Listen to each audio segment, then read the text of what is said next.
will sway this Night Lord yet.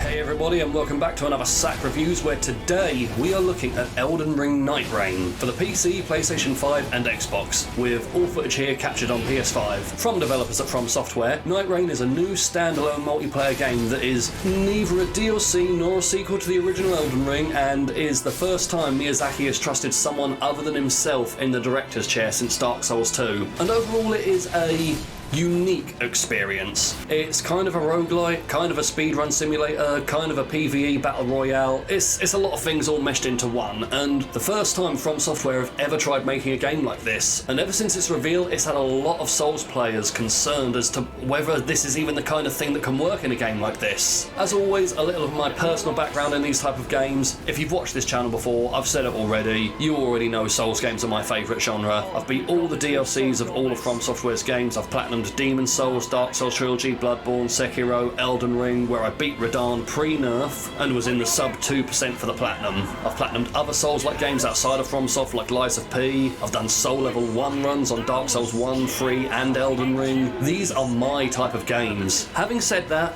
I have not actually beaten Nightreign yet. I've got half of the Night Lords under my belt and have fought them all at least once. But with the gameplay loop the way it is, I feel confident in saying in the nicest possible way, I've seen enough of what this game has to offer. With all of that out the way, I can honestly say that I've really enjoyed my time so far in Nightreign. But I do have a few issues with this game, so let's just get into it. Nightreign, as I said, is a co-op-based experience which sees you and a team of 3 players drop into the world on a mission to take down one of the 8 Night Lords, with each expedition taking place over 3 days, with day 1 and 2 taking approximately 20 minutes each, and then the third day being the final fight against the Night Lord. Over the first 2 days you'll need to kill as many enemies and bosses as you can, find the best loot, weapons and buffs you can get your hands on, and basically try to get yourself in a position where you actually have a fighting chance against the Night Lord. With 8 playable classes to choose from that each have their own unique abilities and stat scaling, but aren't restricted to a single type of gameplay. If you play as the mage class, there's no reason you can't pick up a sword. If you play as the raider, there's no reason you couldn't pick up a bow. They all have their own individual strengths and weaknesses, but none of them are strictly speaking locked out of any style of gameplay.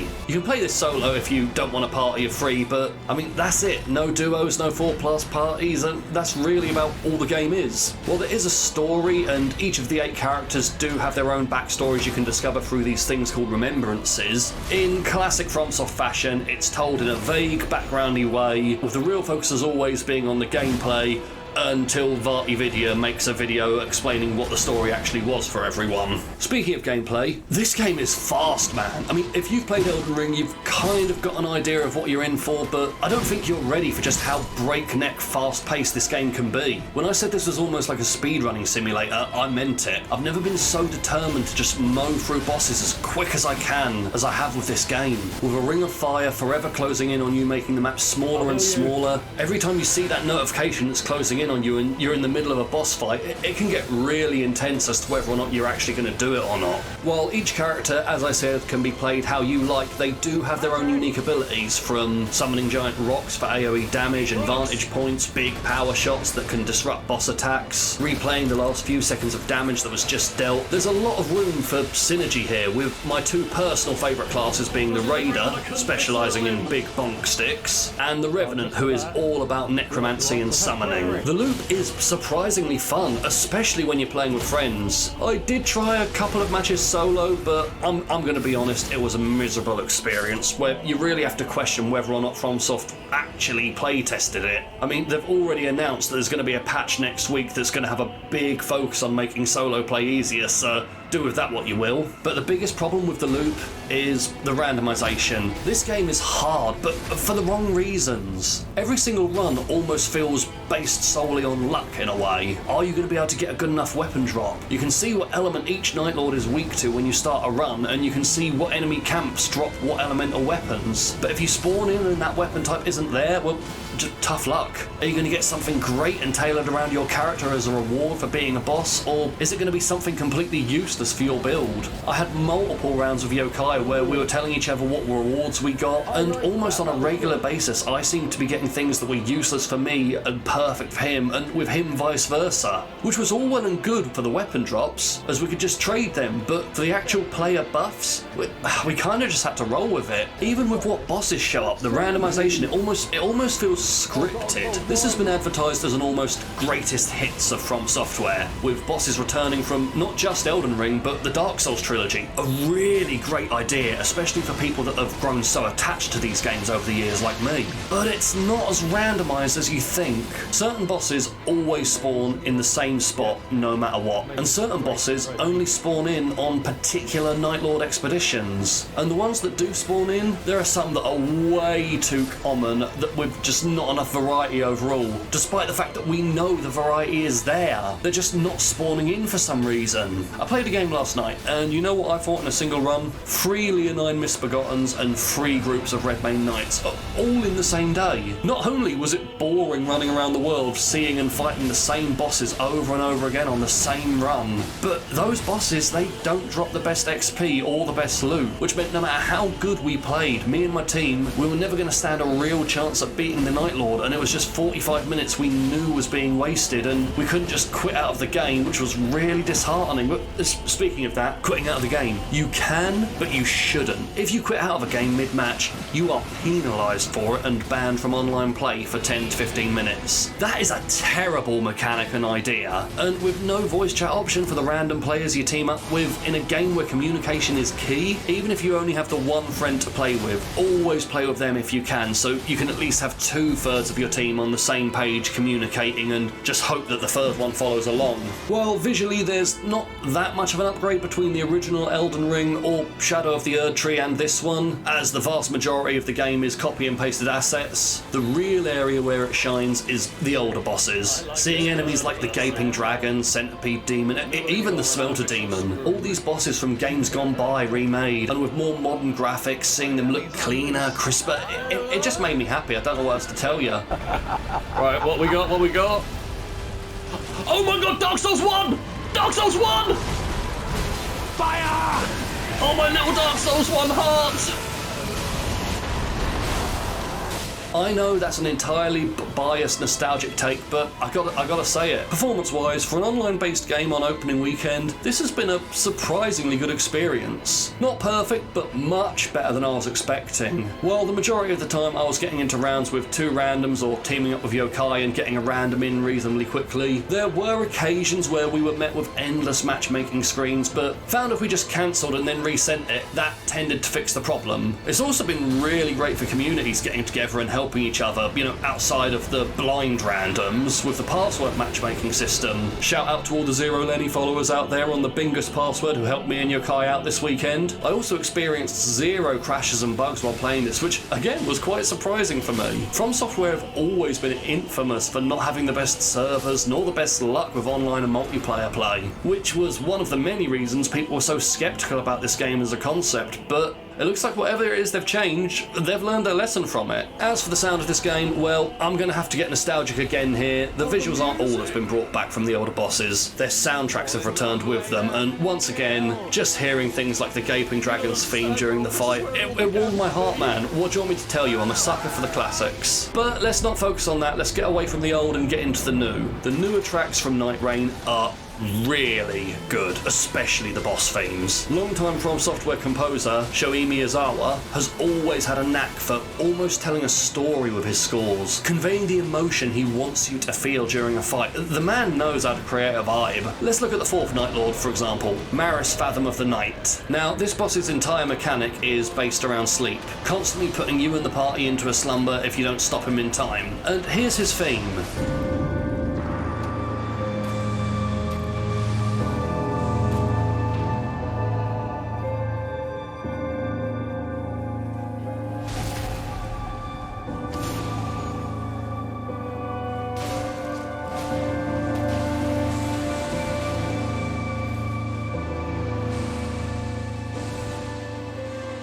It really does give a feeling of drifting off into a slumber, but almost in a forceful way. It is the perfect atmosphere for a fight like this, and something that I feel he continues throughout all of the bosses. So we come to this section, which I've been dreading because as much as I thoroughly enjoyed my time with this game, there's a lot missing and things that need fine-tuning, beyond the stuff that I've already mentioned, like the randomization or lack of when it comes to bosses and items. The game's core component for success is communication, and there's no option for voice chat. The difficulty is scaled for either 1 or 3 players, so if you're on a run and a third drops out for whatever reason, well, tough luck to the remaining 2 of you. The worst thing in a Souls game is a bad run back to a really difficult boss, and this is an up to 45-minute run back every time, just to try and learn the moveset. The roguelike progression is negligible. The passive buffs you win at the end of each round, they make such a small difference to your overall build, it almost doesn't matter what you pick unless it's based around elemental damage for a guaranteed 1 weapon you can have that the Night Lord is weak to, because you can't guarantee one's actually going to spawn in on your run. I feel like there are countless ways problems like the difficulty can be made more bearable without the need to nerf the bosses, but right now it feels like every time I've beaten a Night Lord, it doesn't feel like it's been because of skill, it doesn't feel like it's been because of a good team. It feels like we got lucky. We got lucky because we got the right buffs, we got the right drops, and got the right amount of experience. Like when I took down Gaping Jaw, I got lucky because I found a crossbow that was essentially a machine gun that could not only melt his head but revive all of my allies with ease, and while I still had a lot of fun on my failed runs, walking into a Night Lord knowing that you either don't have the gear or levels to stand a chance, it's annoying and a disheartening experience. So before I give my final thoughts on this game, I'm going to do something different here and take you over to Yokai, as he's been on this journey with me.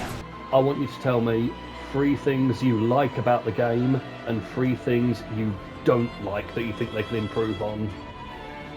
Alright, wow. Starting off with the likes, I think the gameplay itself is nice and fluent, and the fact that, you know, the game itself moves at a nice fast pace, it's definitely what you're looking for this type of game.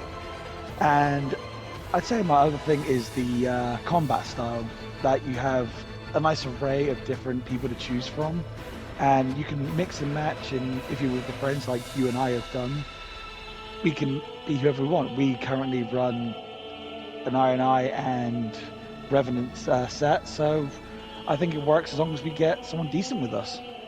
100% agree on all of that.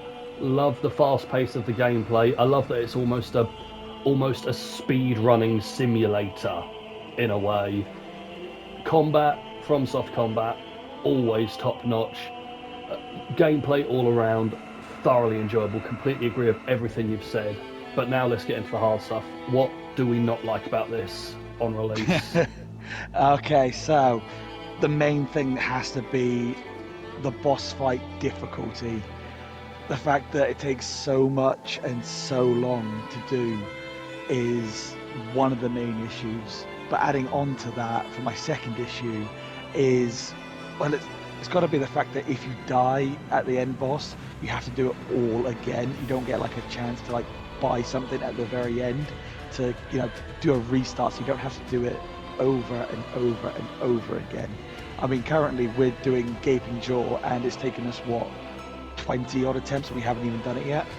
Not even 20 attempts, about 20 hours and about 10 attempts, because it's taking us the better part of an hour to get there, and then if we don't actually get there, that's up to 45 minutes completely wasted with borderline nothing to show for it. I completely agree with everything you're saying.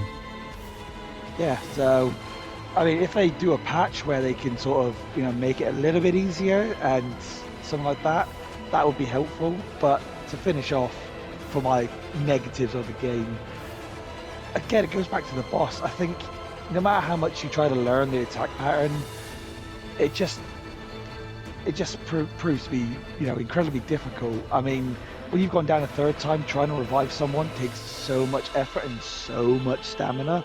True. You can't really have a chance to actually revive them, and then you're getting caught out by the boss doing one of their ultimate attacks on you, and you can't avoid it. Completely agree on all of that, especially the second chance. I mean, even if, like, let's spitball here, 50,000 runes. So borderline an entire level. You could buy that at the shop just before you face it. Only one of you in your teammate, only one of you in the party can have it. But whoever buys it first, that's it. But it gives you and the team a one more chance to go for it. Just resets the fight from scratch if you all wipe. Because I mentioned this earlier in the review. One of the things that Souls players hate the most is a long run back. It's why some of the more infamous and difficult boss fights, like Orphan of Kos, Ishin Sword Saint, who else we got? Melania, Blade of Mikola. All of the infamous Nameless King, who's in this game. All of the infamously difficult fights. The respawn point is right outside the arena.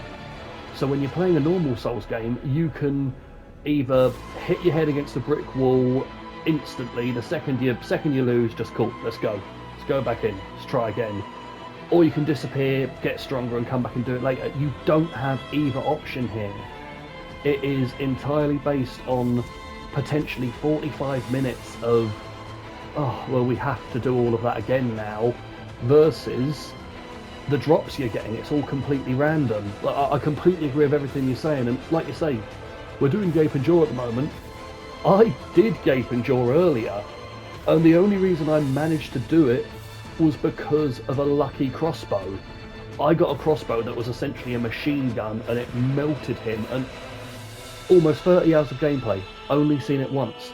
Haven't seen it since. So, all in all, Elden Ring Nightreign is a good game, and it has more than the potential to be a great game. This was never going to be a home run on release, and I think we all knew that. And while it never may be a full home run, the potential this game has is enormous. There's countless bosses and enemies from previous games that haven't been scratched yet. There's only one map, and though it might change through world events from time to time, it's mostly the same. There's more classes you could add, there's more Night Lords, as this already feels like a borderline Monster Hunter experience, that more can be added like those games do. There's a lot of room for positive growth. I can honestly say I've really enjoyed my time with Nightreign, and I plan on jumping straight back into it once I'm done making this video. And I will be honest with all of you, I feel like if I wasn't such a fanboy of these games, I'd be ranking this a point lower, but between enjoying the gameplay loop, being able to experience something like this with my friends, and seeing classic bosses from some of my favourite games of all time make a return, it's okay if you want to call me blinded by nostalgia, because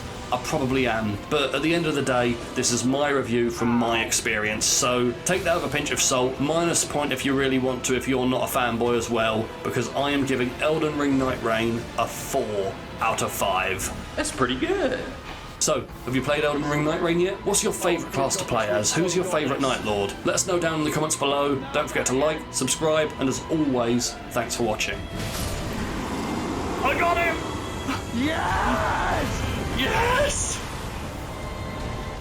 We fucking, that was fucking jeez! Yeah, Yes! jumping them up. Yes! Oh my Oh, god! that was tight!